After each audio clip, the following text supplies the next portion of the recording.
Je vous salue dans le beau et précieux nom de notre Seigneur Jésus-Christ.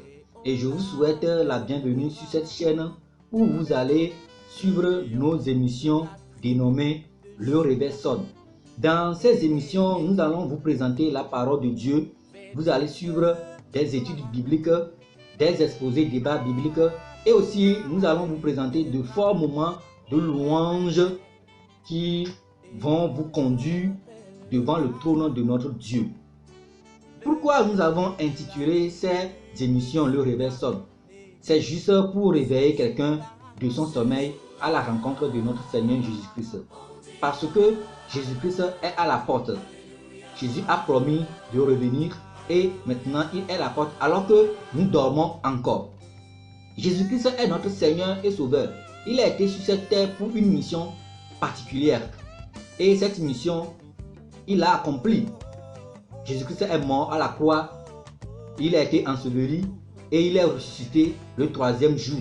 Et Jésus-Christ actuellement est assis à la droite de notre Dieu dans les lieux très saints. Et il reviendra bientôt. C'est la promesse qu'il nous a faite. Lisons cette promesse dans le livre de Jean, où Jésus-Christ est en train de dire, Jean 14, les versets 1, 2 et 3. Écoutons, ici c'est Jésus-Christ même qui est en train de parler. Jean 14, que votre cœur ne se trouve point. Croyez en Dieu et croyez en moi. Il y a plusieurs demeures dans la maison de mon Père. Si cela n'était pas, je vous l'aurais dit. Je vais vous préparer une place.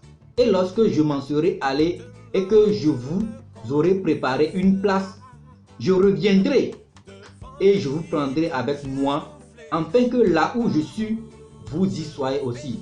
Vous voyez, c'est la promesse que Jésus-Christ a faite avant de partir. Et cette promesse a été faite, ça fait déjà 2000 ans. Et la plupart des chrétiens sont désespérés. Ils ne croient plus en cette promesse. Et parce que nous entendons dire de la bouche des chrétiens que Jésus-Christ peut-être ne reviendra pas. Tant que toi aussi tu meurs, c'est fini pour toi.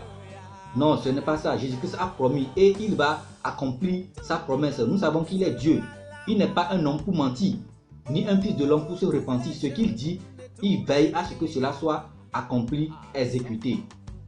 Alors, ces émissions vont nous permettre particulièrement de nous réveiller. Nous qui ne croyons plus que Jésus-Christ va revenir alors qu'il est déjà à la porte, ces émissions vont nous permettre de nous réveiller de nos sommeils afin que nous soyons préparés à la rencontre de notre Dieu. Parce que nous sommes en train de dormir, nous dormons. Et l'apôtre Paul a fait le constat aux Éphésiens qui nous concerne aussi. Nous allons lire ça dans Éphésiens, le chapitre 5.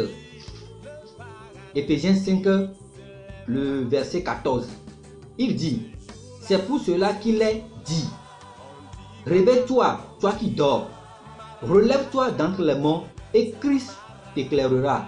Vous voyez, l'apôtre Paul est en train d'écrire aux Éphésiens pour les réveiller de leur sommeil. De leur sommeil. L'apôtre Paul est en train de parler spécialement de quel réveil ici. Est-ce de nos réveils naturels ou physiques lorsque nous dormons? Non, loin de là. Il est en train de parler du réveil spirituel, ce qui concerne notre esprit. Nous savons que la plupart des chrétiens de ce temps, ils ont abandonné Dieu. Ils ne suivent plus Jésus-Christ.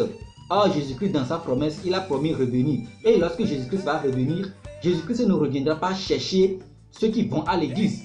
Jésus-Christ va chercher particulièrement son épouse.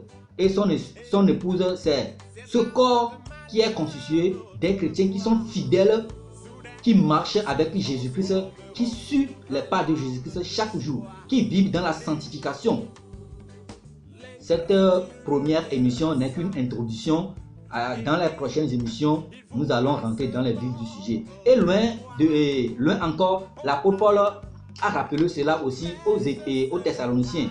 Nous allons lire cela dans Thessaloniciens, 1 Thessaloniciens 5, verset 6. L'apôtre Paul dit aux Thessaloniciens,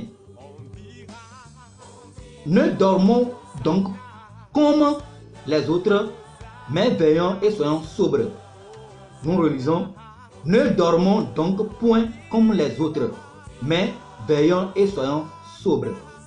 Vous voyez, l'apôtre Paul veut nous réveiller de nos sommeils. Et Dieu va passer par ces émissions pour réveiller un chrétien, quelqu'un particulièrement qui est encore dans son sommeil alors que le jour s'est déjà levé. Donc je vous prie simplement de nous suivre.